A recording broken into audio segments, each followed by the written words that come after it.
Continuamos, amigos, con Marcel Garnica, a quien yo prometo, doctor, el diálogo, la paz.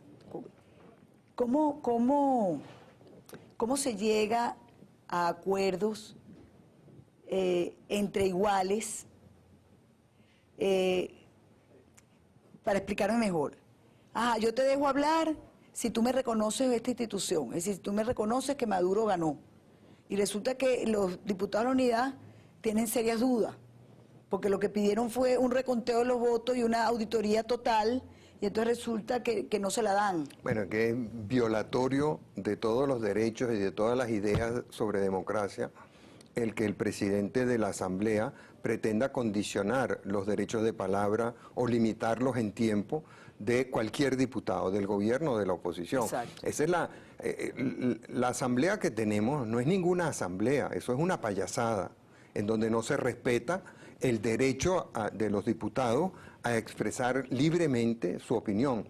Y en el caso de los diputados, ellos además tienen libertad absoluta. Ellos ni siquiera son responsables de lo que dicen, en el sentido de que no pueden ser demandados penalmente. Exacto. Si, por ejemplo, yo digo aquí que fulano de tal es un ladrón, yo puedo ser demandado penalmente por eso. Pero si un diputado lo dice en el ejercicio de sus funciones parlamentarias, no lo pueden demandar por eso. Claro. Eso, por supuesto, aterroriza al teniente Cabello, que viene además de esa vieja escuela militar golpista que tanto daño le ha hecho al país. Él no entiende de democracia, ese es el problema.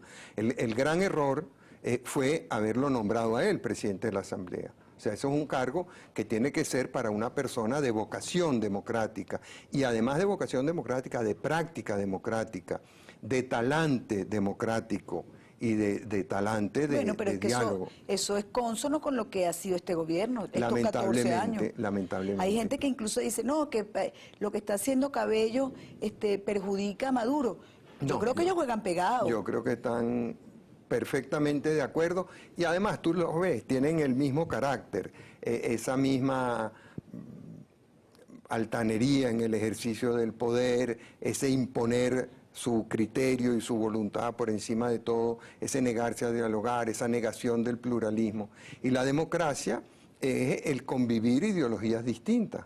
Aquí en Venezuela nos costó muchísimo entender eso, y costó establecer el sistema democrático y después consolidarlo, porque la izquierda entonces, financiada por Fidel Castro, se dedicó a sabotear a la democracia, a crear violencia en el campo, en la ciudad. Tenían aquella famosa consigna de matar a un policía todos los días, y hubo todo ese enfrentamiento durante los gobiernos de Betancur y de Leoni, y después, afortunadamente, gracias a gestiones de dirigentes tanto de Acción Democrática como COPAE, se logró enrumbar al país por el camino de la paz. Y esa es la mejor demostración de lo que puede hacer la democracia y de lo que se puede hacer a través del diálogo. En su momento, yo estoy seguro que tanto el presidente Leoni como el presidente Caldera fueron muy criticados por buscar ese entendimiento, pero lo lograron, y estaban discutiendo con gente muy radicalizada y muy violenta, que no respetaban la vida, como te digo, mataban a un policía todos los días, financiados desde afuera. O sea, había un elemento de traición al país importante, pero se logró el diálogo y lograron ir ubicando con quién se podía conversar. Y fíjate que como consecuencia de todo eso y de otras cosas que estaban pasando en el mundo, hay un grupo importante que se separa del Partido Comunista y funda el Movimiento al Socialismo, y el Movimiento al Socialismo tiene una trayectoria democrática en Venezuela.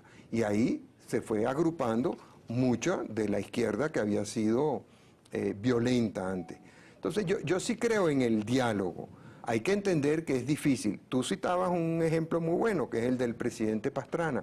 El presidente Pastrana es verdad que fracasó en sus esfuerzos de paz, pero abrió el camino, sí, abrió el camino, y eso le permitió al presidente Uribe derrotar a la guerrilla de una manera contundente. Pero haciendo todo lo contrario. Haciendo todo lo contrario. O sea, como esto fracasó, entonces yo me voy para lo porque demostró que la guerrilla lo que era un grupo de forajidos que se dicen comunistas, pero que en el fondo lo que son es narcotraficantes. O que por lo menos en eso se han convertido. Bueno, desde hace muchos años ya. Sí, desde hace muchos años. Y años. lamentablemente hemos visto que eso está pasando en Venezuela. Ese no solamente es el germen comunista que ha venido, porque ese en realidad, más que de la guerrilla colombiana, ha venido desde Cuba. Y de hecho, entiendo que Maduro fue entrenado en Cuba por los cubanos para eso. Pero es el elemento de narcotráfico que está tan presente hoy en día en la sociedad venezolana, y vemos con muchísima preocupación cómo crece el consumo de droga y cómo, denunciado por organismos internacionales, Venezuela es hoy en día el sitio de paso de más de la mitad de la cocaína que llega a Europa y a África. Sí. Entonces, retomando tu pregunta, yo sí creo que el diálogo es importante. Ahora, no puede ser un diálogo para condicionar, no es diálogo, Ahora, el diálogo para que le el diálogo quiten- con impunidad. No, tiene que ser diálogo de verdad. Y eso empieza por la asamblea. O sea, la O primera sea, pasamos demostración... la página de la fractura de No, María Corina, pasamos no. la página de los puntos No, esa página no se puede del pasar. diputado, No, ahí hubo de delitos Mérida. gravísimos. Entonces, por eso, pero ¿cómo es el diálogo? Porque además vimos al propio Michel, creo que se llama el diputado suplente, Michel, no recuerdo el apellido, aceptando que sí, él volvería a caerle a golpe para defender la revolución. Entonces, ¿cómo es el diálogo ahí? Si el señor acepta que él lo hizo y le partió la mandíbula a Julio Borges, o sea, eso va a quedar impune. Yo espero que no quede impune y yo espero que como consecuencia de eso, los debates en la Asamblea sean libres y sean transmitidos. Ahí sí le interesa al país Pero transmitido transmisión. por ANTV. Por la que sea, pero que sean transmitidos donde la gente pueda verlo, que la gente escoja. ¿Y por qué los medios no podemos entrar? Tiene que haber acceso a los medios. Un parlamento donde no hay acceso a los medios es muy dudoso. Es muy dudoso. Un parlamento donde el presidente pretende imponerle condiciones a los diputados para que hablen, no es un parlamento democrático. Un parlamento donde le limitan el derecho de palabra a 3 minutos a los diputados no es un parlamento democrático. Un parlamento donde los jefes de bancada pueden negociar que María Corina hable o no hable, no es un parlamento democrático. O que Julio Borges hable o no hable. Entonces, aquí es importante, o sea, ¿cuál es el sitio del diálogo? Constitucionalmente el sitio del diálogo es la Asamblea. Entonces, que se abra la Asamblea, que la gente pueda ver lo que pasa y que los diputados hablen con entera libertad. De ahí, yo me imagino, el siguiente paso es que encontrarán que hay preocupaciones comunes.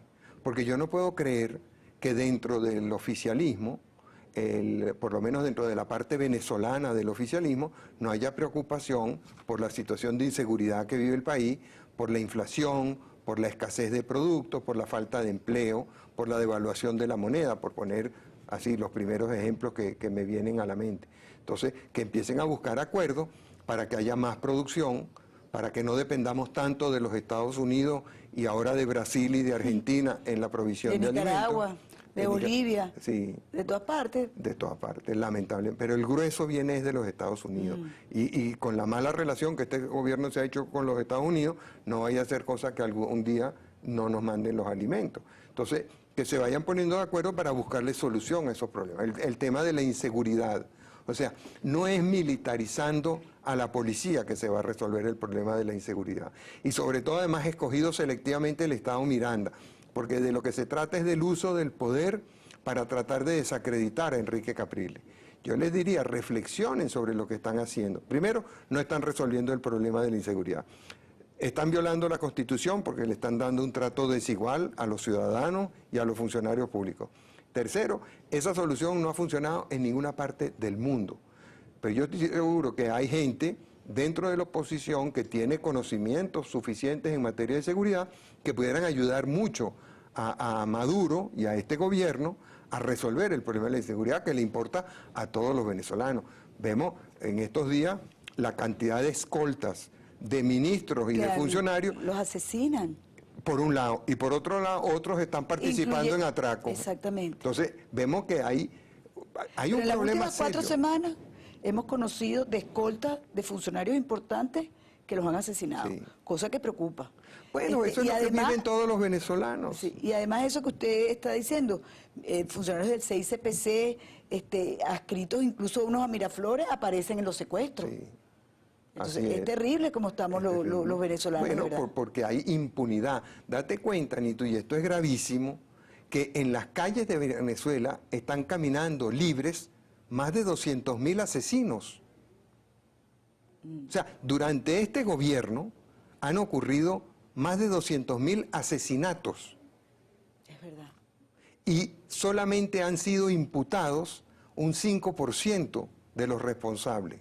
Eso quiere decir que hay alrededor de 200.000 asesinos caminando libremente por la calle. Y cada año hay 20, 22.000, 24.000 asesinos más que se suman a los que ya existían. Eso requiere atención. Pero la ministra de la Penitenciaría lo que quiere es meter preso a Capriles. Doctor, tenemos que ser Lo policías. cual es una grave violación a sus Claro. responsabilidades Pero constitucionales. esa es su declaración más importante. Bueno, pero está violando la Constitución cuando lo dice. Está cometiendo un delito. Sí, como que no lo entienden todavía. Bueno, pero así es. Así es. Doctor, tenemos que hacer publicidad. Al regreso, en medio de todo esto hay buenas noticias. Por supuesto que los venezolanos tenemos que resolver nuestros problemas aquí adentro nosotros. Pero antes, es decir, antes de estos últimos sucesos, de estos últimos 6 meses, digamos, a la oposición afuera se le veía como la golpista. Ahora están comenzando a darse cuenta voces importantes, parlamentarios en el mundo, alcaldes, presidentes, intelectuales, cantantes, músicos, de que la cosa es distinta. Así es. Yo quiero que al regreso hablemos ¿Cómo no? un poco de cuán importante es que el mundo sepa que en Venezuela, como lo que hay, no es democracia. Así es. Quiero que hablemos en la próxima parte ¿Cómo de no? eso. Ya venimos, amigos, con más yo prometo. ¿Qué tal, amigos? Bienvenidos